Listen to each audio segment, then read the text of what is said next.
Well, we're in the WAFB studios right now with a guy that I really enjoyed covering at LSU. Great dude, ward number 15 for the Tigers, Malachi Dupre. Malachi, thanks for coming down and seeing us. Thanks for having me. Yeah.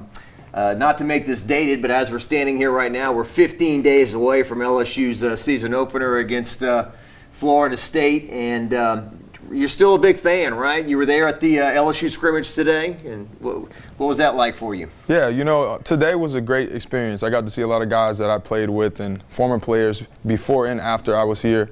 I followed the Tigers very closely since my time has expired here, but definitely a huge fan and excited to see how they do this year.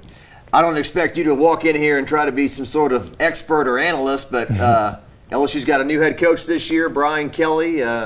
When you were at LSU, you played for two head coaches, right? And Les Miles and Ed Ogeron, and now a new head coach. Do you have any kind of sense or feel of how this thing is going? Right. Well, that's a great question. I've been a little bit, I guess, hands-off on knowing really what's going on behind the scenes. But I think just like all of the Tiger fans, I'm excited to see, what goes on this year. But not to set expectations too high, but, we have a head coach who has a great history and someone who I'm sure has high expectations for himself and also the team. So, just with the caliber head coach that he is and his experience and, just seeing what he's done at Notre Dame, I think it was a great hire, and I'm just excited to see how they do.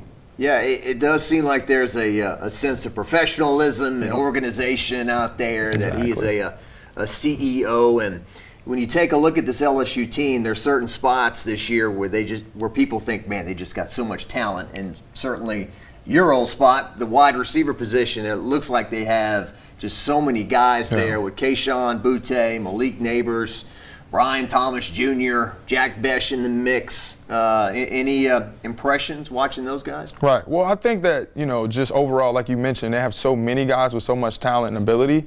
I think the coaches will do a great job of spreading the ball around, right? I think, you have a guy like Brett Booty that has done great things. His season ended, on a bad note last year, but I'm sure he's excited to get back out there with the guys. But I feel as though there's so much talent there, it'll be hard for teams to key in on someone specific, right? If you try and take him away from the game, we have other weapons. And I'm sure this coaching staff will do a great job of, scheming and getting the game plans together that will take advantage of that. So I'm just excited, receiver's my favorite position, obviously. And, just ready to see what happens in 2 weeks. Yeah. And I just said it wrong. I've been saying his name wrong for 2 years. Boutte, I've been calling him. But it's Booty. Okay, so I gotta get that right after 2.5 years or whatever. And then when you were at LSU, obviously there was quarterback battles all the time. There was Anthony Jennings and Brandon Harris. There was Brandon Harris and Danny Etling.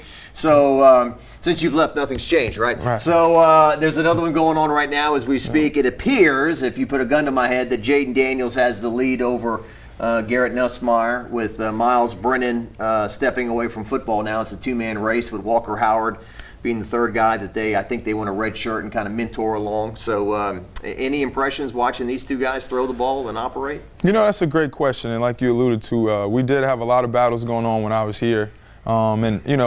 I think nothing's wrong with a good little friendly competition. I think it brings the best out of you. And as far as what's going on right now, I'm not really sure if there's a slight edge to anyone.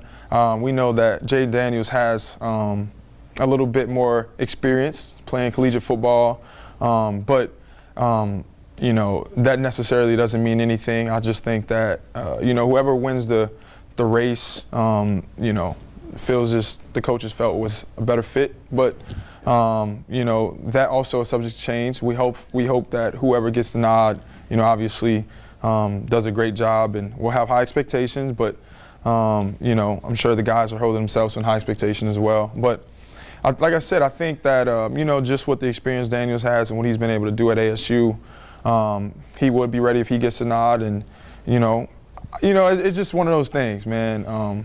We'll see what happens. But yeah. Well, he's got 30 starts, right? Yeah. And so he's got a lot of experience. And then Nussmeier, he played in 4 games last year and didn't start any, although the Arkansas game he pretty much played the whole way there. So, so yeah, we'll see what happens there. Just overall vibes that you got from the team today. And I was talking to Malachi before he came out here. Malachi said he had a great time just seeing old teammates and guys you hadn't seen in a long time. And LSU sports, no matter what the sport is, football, basketball, baseball, softball, whatever, there is that camaraderie that never leaves you. Absolutely. No, so, coming back, so I've been away from the program for a few years, just busy, right, playing football on my own, just life, right? So now that things are starting to slow up for me, I've been able to come back and build a relationship with this new coaching staff. They've been awesome. I think exactly like you said, the vibe is great around here and always has been in every sport. And I think this new staff has stepped in and kind of promoted that same love and, just wanted to make sure that camaraderie stays the same. But definitely, coming back on a day like today, getting to see a lot of those old faces, man, and catching up with guys and, hey, man, when we going fishing? Hey, man, when are we going to do this and that, right? So, just having those conversations is a great thing. And I think it's something that, just makes this place special. Even when I was making my decision, to stay home and come to LSU to play football, I think that played a big role in it. So I think that, just the proof is in the pudding. And, I was having conversations today with some of the guys that I played with, and we were just saying, I think the relationships we have go so much further into why we came here and how we enjoyed our time here, right? And, so it was a good thing to finally be back around, and I'm going to continue to do so, and, just excited. Yeah, and one of your former teammates, Nick Brosette, is now on Brian Kelly's staff, and he played a big role of organizing all this stuff today. Absolutely. Yeah, so I was here, 2 weeks ago at the beginning of camp, their fitting day, 2 Wednesdays ago or so, and he told me about this, and I told him, of course, I'd come and support him in his new endeavors as a guy on the staff, but also just wanting to come and catch up with old guys that I played with and that were here before me that I also know. So Nick's doing a great job here, and I'm excited for him, and he's very excited for the opportunity as well, and is excited to work under the new staff, and it's been a good thing. Yeah. Looking back on your career, when you came to LSU, if I remember correctly, it was you and Leonard, right? Y'all were these 2 5-star recruits that were part of this class and everything, and 2 guys from New Orleans who came to Baton Rouge and everything. Just before I get into maybe some specifics and memories or whatnot, how would you encapsulate your career? Looking up your numbers and everything, certainly you put up some big numbers here in 3 years, and that's with, you don't have to say it, I'll say it, an offensively challenged system at times, and maybe some stubbornness at the times on the guys that were coaching you. But how do you encapsulate it? How do you look back on it? Right. I guess, like you said, I came here with a 5-star #1 overall recruit in the country, Leonard Fournette, and then he was a very capable back. And then also throughout my career, we had Darius Geis as well. Just with that 1-2 punch, you had 2 of the 2 best running backs in the nation on one team. So that will definitely make a coach, I guess, want to run the ball more often. But, with that being said, I think the time I spent here, I had a great time. I got to play with great players. I feel as though, there was a few moments, not myself, but the team wish we had back that, we said, okay, we maybe underachieved there just with the talent we had. But, the good thing about it, I think, I talked to a lot of guys, and we don't have any regrets. And, it's hindsight of, we can all talk about that, right? But, looking back on it, I think, collegiate football as a whole is just right place, right time, just like a lot of other things, right? So, I could have came here and, could have got thrown the ball 50 times a game, or came here and got thrown the ball a few times a game, which you don't really know. You never know what you're going to walk into, right? You just see 2 years, 3 years after I leave, we win a national championship. Joe Burrow breaks all these records. The receivers breaks all these records. And, just a few years earlier, you would have never thought that was going to be in the near future, right? So with that being said, I think my career, my time here, I had a great time. I had an amazing time, and was able to accomplish some great things on the field here. And I'm excited about what I've done. Don't want to live too much in the past and say, I wish I would have did this or could have did this. But, I'm just very glad and thankful for the time I got to spend here and play for the state of Louisiana. And, do what I could when my opportunity was given to me. Yeah. Well, I kind of feel, I don't know if I word this correctly, one of the unfortunate things about 2019 is I feel like guys that before it almost feel like they have to apologize. And I mean, the teams you played on won 8 games, 9 games. Your second year, you would have won 10 games. No offense to McNeese, but the McNeese game was canceled because of lightning. So you would have gone 10-3 that year. And your third year, you won 9 games, right? Those are winning years, and you won a lot more than you lost and everything. Yeah. I guess at LSU now there's this standard of, national championship or, whatever. Right. So, I guess just speaking back on those numbers is it's pretty crazy to hear, but was it my sophomore year? Yeah, we have a great year. That's when we beat Florida, 2015, and go to Alabama and lose that, and that kind of spiraled the season in the wrong direction for us. And then my junior year, my last year here, we had the oopsie against Wisconsin to start the year out, and that kind of crippled us early on. And then, we had the coaching transition midway through that year. So, a lot of uncontrollables, right, that are out of the hands of the players, hands of some of the coaches. And, at the end of it, just life in general is all about basically being able to improvise, make the best of your situation no matter what you're presented. So, I'm thankful for the time I had here. I learned a lot through it. I feel as though it made me grow a lot. So I'm just thankful for the times that we had. But I feel as though those numbers you just said, the 8, 9, possibly 10 win seasons, if the McNeese game wasn't canceled due to weather. Yeah. I feel as though we still had so much more to do, right? And I hate to be one of the guys that looks back and says that, but I feel as though the talent we had and how capable we were as a team, we had more to do. So I was so glad to see a few years later us able to put all the tools together. Even though I wasn't playing anymore, a lot of guys I played with weren't playing anymore.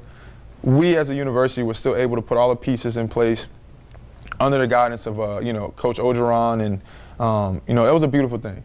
So I feel as though the success that the 2019 team had, they had all of us on their back. Right, and we're so proud of that, and who wouldn't be? So yeah, well said. This guy needs to be a broadcaster, huh? I mean, you speak so well, you're so intelligent and everything. I mean, I could certainly see that in your future as a football analyst up in the booth or on the sideline or something. I appreciate it. What a great name too. Let's throw it down to Malachi Dupre. Malachi, what's happening down there? So that'd be fantastic.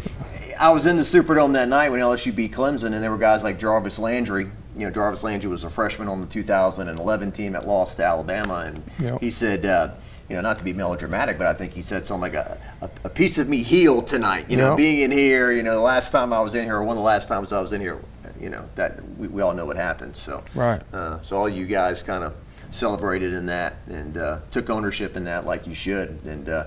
It'll be hard to beat. I think LSU can win another national championship, whenever that is, but better than 19, it's going to be hard. Yeah. I mean, it was a historic season, a perfect storm of, everything, right? The coaching staff did amazing all year. The players were flawless. And you just look from beginning to end that year. It was a season that I think a lot of people are saying can never be matched again by any team, right? Not just an LSU program, but any team, right? So I think, it's a hard act to follow, but, I'm like you just alluded to, LSU will, and I think definitely will have their time to come to win another national championship when that time comes, who knows? But the expectations are set at a university of this caliber to basically do that or bust, right? So, having a 2019 team come along and do what they did, it set the precedent really high for us and just lived up to the expectation that we had, and they were pretty much flawless. So yeah, hopefully they can, or hopefully this team or one of the future teams can, hopefully try and go in that direction. Your big memories, I mean, there's a lot, but the 2015 in Tiger Stadium, LSU plays Florida. Both teams are undefeated. I believe both teams are ranked in the top 10. I think ESPN College Game Day was there that day. And Brandon Harris, I think, one of his best games, hit you for a couple of touchdowns. There was one in particular late in the first half where it's kind of like backyard street ball where he scrambles and just chunks it, and there you are. Right. I think you caught it about the 5, and then went to the end zone. Yeah, I mean, just it's funny to hear you mention that, but just reliving that memory. It wasn't much time left on the clock, and we had, I don't know, maybe 50 or 60 yards to go. And it's one of those things where if you can get any points on the board right before half, get that momentum going into halftime, it's a great thing. So, I mean, even if we were able to get 3 points before the half, or, just get in a, manageable field goal range, that would have been good. But Brandon scrambled on a play that he had like 4 receivers far downfield, and he just chunked it and found me. I think that gave us a lot of momentum going into the half, and I think that ultimately helped us push through the end of the game. And just that was definitely a great memory of myself and Brandon. He's doing great things now at University of Texas, but I was just having a conversation with him a few weeks ago, and we were reminiscing on those memories. And hey, you remember this? And the time flies, right?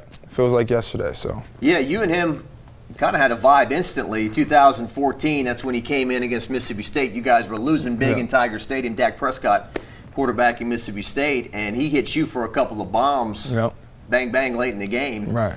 And I think the next week, sorry to bring up bad memories, but that Auburn nightmare on the road, I think you caught the only big play of the night. He chunked it down the field, and you made a catch through some defenders there. Right. But yeah, it seemed like he was hitting you a lot in your career. Brandon and I had a good relationship. We were both freshmen together in 2014, and we had that connection. And I had, I think, scored already 2 touchdowns my freshman year when we played that first SEC game. But getting that first SEC game under your belt is kind of like the real thing, right? All the older guys is here like, yeah, you might have scored against this guy or, these schools, but let's see if you can do it versus SEC team.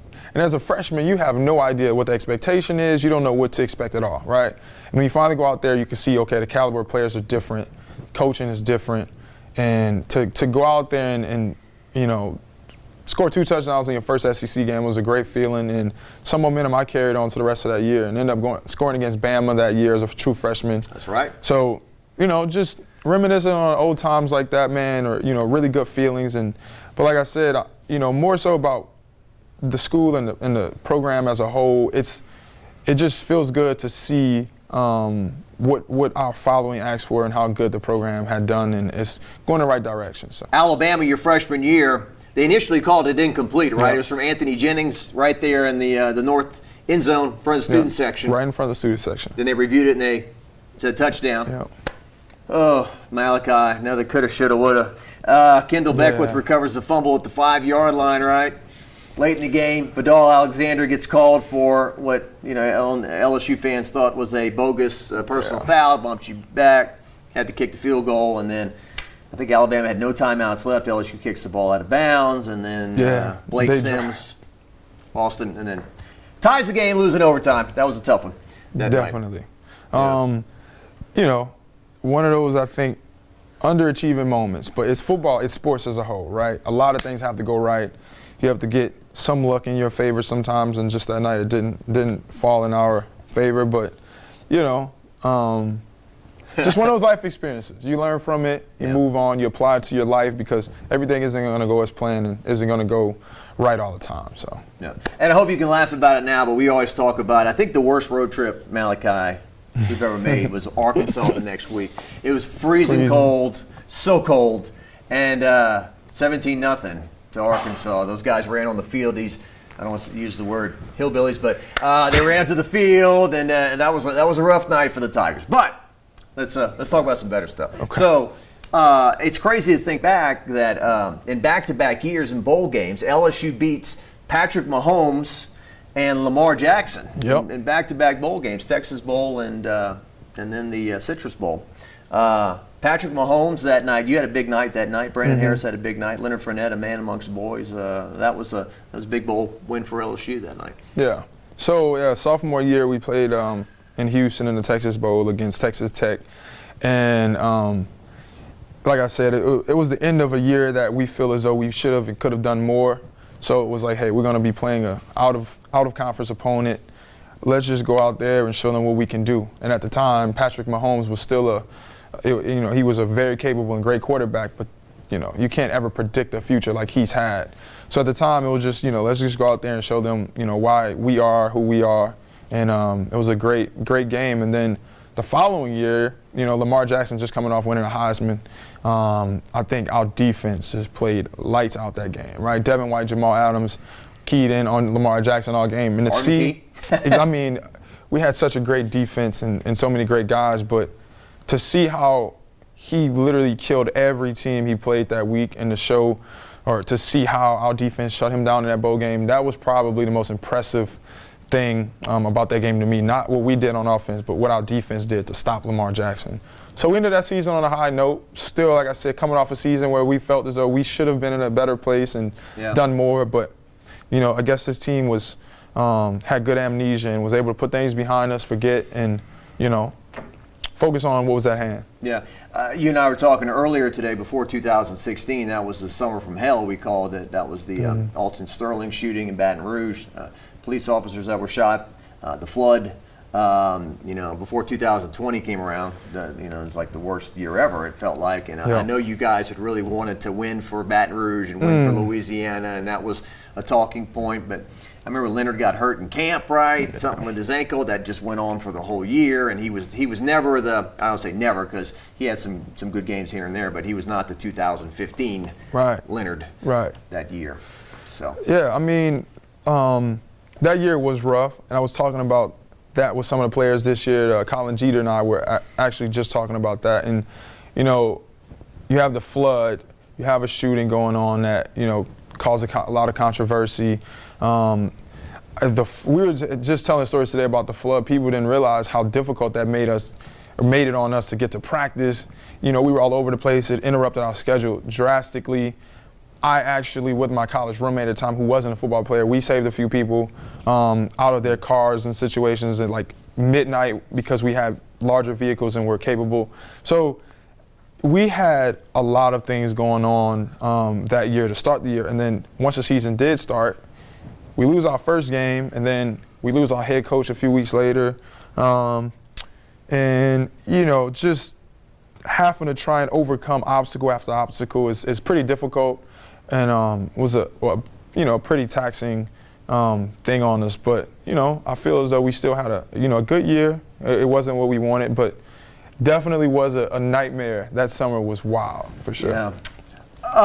I just bounce around all over the place, but I wanted Leonard Fournette 2015, like I talked to Brandon, and he said, like, when he'd go hand off the ball to him, he could like literally almost feel the ground shake beneath his feet because Leonard was so powerful. When he put his foot in the ground, he could feel it. What was it like watching him that year on all those huge games and runs and everything he did? Right. It was one of those things that you kind of expected because you saw every day how great he was. And, Leonard and I grew up playing park ball together. Like, we played, pee-wee football together. And I remember he always was the biggest, fastest guy. And a lot of times on the park, young age, the guy that's the biggest and fastest, they typically dwindle out, right? They don't really grow when you get to high school. They've already reached their peak. Leonard was big and continued to get bigger and faster. So every time he would do something, it was always a wow moment, but that's Leonard, right?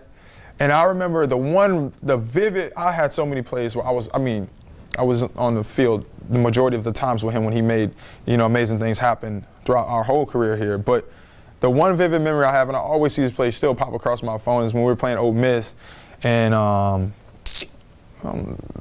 Etling dropped him a ball, I think, in a flat, and I had my back turned, I was blocking, and as soon as I turned my head to look, and he came like right off of my back, and I looked, and he ran that guy over. And I just remember looking at the Ole Miss sideline, and all of their faces were just in complete awe. Like, one of their good defenders got flattened into the earth, And it was just like, that's what trying to stop a guy that's very fast, that weighs 230 plus pounds, will do to you. So, freak of nature, huh? Yeah, definitely was a freak of nature, and it's continuing to do great things in the league. You mentioned Danny Etling. Danny Etling, God bless him. He stayed in the league. He's and I said this on Twitter the other day. I mean, what a great guy to cover. Like, any young man should strive to be Danny Etling, right? Yeah. I mean, he was almost too clean, right? I Yep. mean, he never a hint of trouble off the field, involved in philanthropy, involved in charity, a good student, a good quarterback, won a lot of games, threw a lot of touchdowns. And against the Packers playing the Saints in preseason the other day, he fakes out the whole defense and runs for a 51-yard touchdown. Yeah. Where was that in the LSU offense? The Danny Etling 50-yard runs. To allude to your first point about Danny, he is an amazing human being. And, you know, a lot of times people may say, oh, that's just in front of the camera, or, you know, he's just doing the right thing because he knows he's in a spotlight. Danny, if you take everything away from what he has on a football field, he would still be the best human being. You know, always was a straight A student, always was an extremely polite, nice guy, and handled himself in the utmost, the highest way. And Danny and I still obviously have a good relationship to this day and stay in touch. But to see him, he always was a very capable runner. To allude to your second point, where was that in our offense? That's a great question. I felt as though the coaches say, well, okay, we got number 5 and 7 back there. There's enough running for the whole country. Yeah. But Danny is definitely capable. I know a little while ago you were just alluding to his run earlier in his career. When he was a rookie with the Patriots. When he was playing for New England, he had like a preseason. Almost had like a 90-yard touchdown there.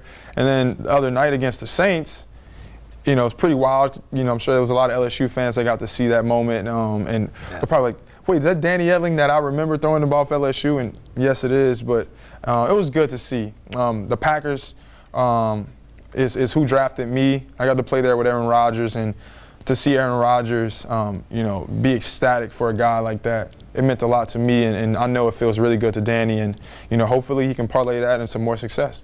Yeah. Yeah, Danny Etling, great dude. Enjoyed covering him. Somebody on Twitter said Danny Etling walked so Joe Burrow could run. So I laughed at that. So you spent some time around Aaron Rodgers. Yeah. A lot gets said about this guy. You know, he's obviously one of the greatest of all time, and typically the greatest of all time, whether they're coaches or players, sometimes they can be difficult, not the easiest guy to get along with. Right. But what was your relationship like with him? What did you gather from him? Right. You know, I think as a rookie getting in there, it's intimidating, right? Because he's one of the greatest of all times at a position that directly affects you, right? So it's kind of an expectation that you put on yourself, knowing the receivers that he's thrown to and the level of greatness he's achieved, and being a following act to Brett Favre and doing as well as he's done. Everything about that is intimidating. And then just like things you would have heard, I heard the same, right? You know, you don't know what kind of guy he is. He may be very difficult to work with. So you have all those in your head, and it's like, I better not drop his pass because I don't want to get, you know, I don't want to find out what people are talking about. But all in all, when everything got, you know, when we were there and just guys, he was awesome. Everything that I'd heard had gone out of one ear. And I just, you know, he was an awesome guy. To put in perspective, my first ever game in the NFL preseason, I got knocked out, unconscious. Very scary. We were all watching it and like, oh my goodness, hopefully he's okay. Yeah, woke up in the ambulance, but Aaron Rodgers spent the night in the hospital bed, or in the room with me while I was in the hospital bed, and you know, that just goes a long way. That's someone who definitely does not need to be there with me, especially for that period of time. A lot of the guys came and checked on me and left, and we're in the middle of camp. I don't have an expectation for anybody to come stay with me, right? But he came, showed his face, made sure I was okay, and I luckily was completely fine, had no problems. But, you know, I just feel like here I am, a rookie in the NFL, hadn't done anything, and, you know, this is something that the media isn't going to find out about technically, or, you know, he did that, right? So that right there proved to me the kind of person he was, and showed that he actually is cares. So, with that being said, I think that should tell everybody that what they need to know about him and his character. That's an amazing story. Yeah. So there you go. So you don't know Jordan Love, but at least two of the three Green Bay Packer quarterbacks we know are great dudes. Yep. Right. Definitely great guys. Yep. So awesome.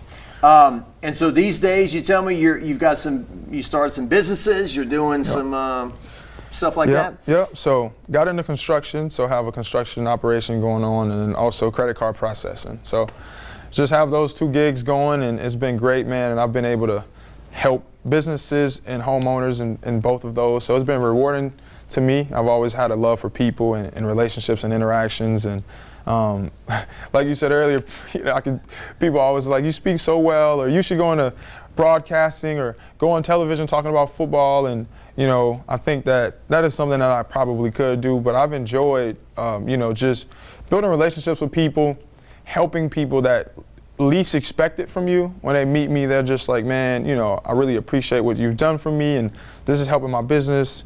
My house was destroyed in Hurricane Ida. You helped rebuild it.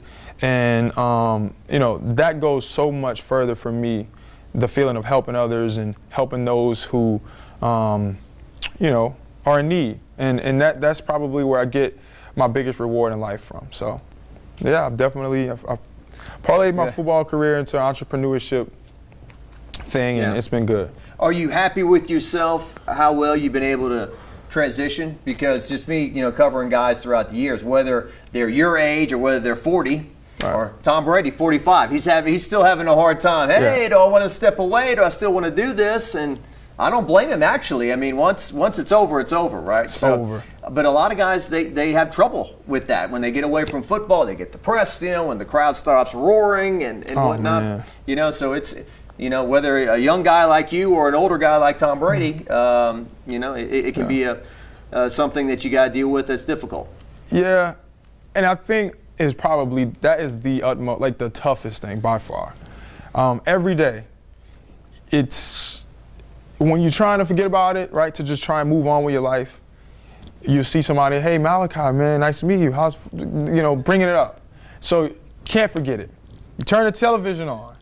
Football. I was talking to players today, they were like, man, guys that I played with that made it to the next level and, can potentially play again or not play again. It's just like, I can't watch football. And a bunch of guys that I've talked to that have their time has ended, they're like, man, I'm at the process and time in my life where I really can't watch football right now. And people really don't understand that. I didn't understand it. Now I'm in those same shoes, and I'm kind of, I don't want to watch football, I can't watch football, but it makes all of the memories and times you've had, you wish you appreciated them a little bit more. When you're in that moment, you take it for granted because you're there, right? You're young, a little bit more immature than you were soon to be, so it's hard to actually appreciate what you have in that moment. High school, same thing. College. Whenever you're in that moment, it's like, I want to go into the next phase of my life, and it sounds so much more exciting. But as far as football goes and the time that it ends for you, it's a scary thing. And most people, it ends in high school, and you got to think about how hard that is for people. Whenever that ends, that was a huge part of their life, like playing football. People find their identity in that. And if you've been fortunate enough to play as long as I did into the highest level, it's really, really, whenever it ends, it's a scary thing because just like you alluded to, you never get to do it again and you never get it back. So for me, like even this time last year, I had a workout for the Saints and that was looking promising. And, it was like, Malachi, do you still try and go the route of football, or do you, go into the business world with opportunities that I had there? So it was very hard and tough, and still is to this day, because I'm looking out there and I'm like, I know I'm very capable, right? I can go out there, go work out for a couple weeks and get back and be better than a lot of guys out there. That's how I feel, and I know I can do that. So it's hard to take that step away, and I see it all the time with guys trying to make that transition, and it's hard mentally. It is so hard mentally. And that was another thing I was talking to with the guys today, and they were just saying, we were just making a joke about Brady and how he probably went home and was like, yeah, this isn't for me. Just with the wife and the kids, it was like, all right, I'm going back to football.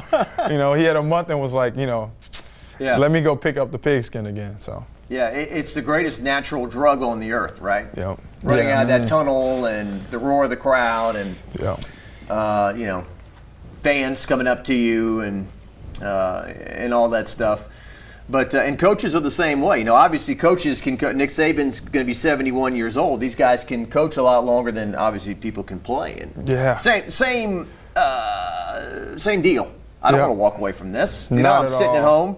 You hear the stories from the coaches, the wife who loves them, but says, Right. you're going to sit here all day? You know? Yeah, exactly. Find something to do, Yeah. get out. And so, it's a tough thing to step away from for everybody. And on all levels, like you said, the coaches get to further their careers a lot longer, but their time has to end at some point as well. And, I went to John Curtis, and JT Curtis has the most wins among active head coaches, and I think is second of all time.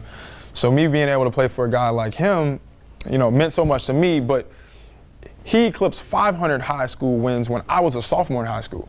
And to think he's still coaching, and that was in like 2012, and here we are 10 years later, he's still coaching. Then he could have ended his career and been the second winningest coach of all time. And you think 10 years later he's still at it. I was out there yesterday at my high school watching him coach, and he has the same fire, he has the same enthusiasm, and you can just tell that's what he lives for, So to think as a coach, you get to basically coach as long as you want to.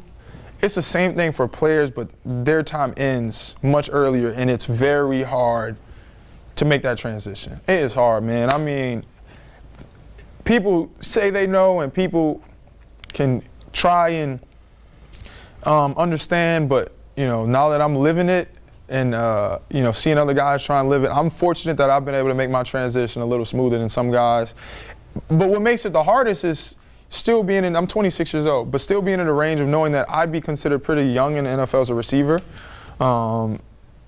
And knowing that I'm still capable of playing, that's the hardest. It's kind of like, shoot, let me lace them up then and go see what I got. But I think that'll make it more difficult, right? I think being able to be at peace with your decision and not just drag it out for another 5 years trying to play, and then at the end of it, you left, you just made the painful process a little bit longer unnecessarily. So. Or you end up playing and you say, okay, I'm playing because of the love of the game, but you're in like some league that nobody knows about, right. or you're playing in the USFL or something, and you're not making much money, and there's no one watching, and so there's the whole thing of, well, am I demeaning myself or whatever? Right, definitely. And I mean, for more power to the guys that want to go that route, because if you're able to get paid to play football or basketball, whatever it is, and you're not at the highest level, more power to you. But it's your life. If you're happy doing what you're doing, do it. Exactly. And I feel as though that kind of just is a great example of guys. If you're doing it to try and get back to the highest level, I'm all for it. But I feel as though when you're just out there playing in some of these leagues or just playing for the love of the game and also really for financial, stability, I feel as though it can sometimes be more crippling than helpful, right? Because you can look up, you just spent years and years of your life that you could have put towards something else that you will never get back. And, you look up and you just playing in a league that really was something that was unrecoverable for anybody to get out of and make it back to the highest level. I just think that, like you said, it's their life. And if they're happy doing it, I'll be the biggest supporter. I'll go to your games, everything. But, just for myself, I think that, just maximizing resources and opportunities that I have in the world outside of football has been a great thing for me, and it's made my transition smoother. And it's hard for me to even say, like, I'm completely done, because every day I wake up, I'm like, especially this time of the year, right? It's camp, games are just on, and it's like I'm very, very short removed from it. And it's like, shoot, let me go give it one more shot. So it's just, I'm still going through that battle every day. You drive down Airline Highway in front of the Saints complex and take a glance over at those practice fields and say, hey. Yeah. So like last year. They're kind of loaded though, Malachi. Receiver's tough. Receiver definitely right now, they're good. But, last year it was so crazy when I had a workout for them. I literally got out of my house that I live in New Orleans, and that was the first time I was ever able to just get out the comfort of my own home where I'm from and just drive to the Saints facility and go, practice or perform. And typically it's been me playing in Green Bay, Buffalo, Arizona, Seattle, Los Angeles, so playing in these very, very far places. So, like I said, it's a tough transition, but, it's been smooth for me, and I can't complain. Been real thankful. Well, look, I've kept you way too long. Thanks so much for coming No problem. down. Thanks for having me. Yeah, thanks for chatting. We tried to do this in years past. We were always missing each other, so I was glad. I saw Malachi walk out of Tiger Stadium today as LSU was practicing scrimmaging, and I was 15 days before kickoff. It was meant to be, right? That we saw you today and we were able to shoot this interview. So thanks for stopping by. Thanks for enjoying this chat with us, and we'll see you later.